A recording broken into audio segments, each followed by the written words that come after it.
श्री रविदास जी का नाम सुना होगा, बहुत बड़े महान भक्त हैं रविदास, संत रविदास जी है ना। तो काशी के ब्राह्मणों ने विरोध किया, इनको पूजा नहीं करनी चाहिए, ठाकुर जी की पूजा करने का इनको अधिकार नहीं। तो बादशाह अन्य धर्मावलंबी था, तुरंत बुलाए गए रविदास जी, ब्राह्मणों की ऐसे पंक्ति बैठी और उनसे कहा कि आप ठाकुर सेवा क्यों करते हो। उनका हमारे ठाकुर वो करवाना चाहते इसलिए ठाकुर सेवा करते हैं। तो ब्राह्मणों ने कहा तुम मतलब शास्त्र विरुद्ध तुम आचरण करते हो और राज्य में बहुत बड़ा अनर्थ हो जाएगा। तो वो अपने भाषा से समझाया।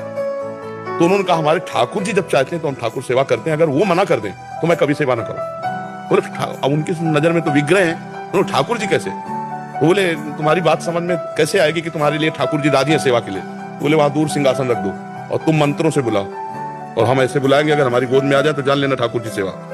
तो जो ठाकुर रविदास जी के थे वो सिंहासन में से दूर रखे गए, उन्होंने शुरू किया मंत्र, कुछ नहीं, और भाव में भरकर कहा प्रभु जे ही ऐसे कहा तो सिंहासन ऐसे जैसे उड़ के आए ना, छाती से लग कर तुम अन्यथा कर तुम भगवान।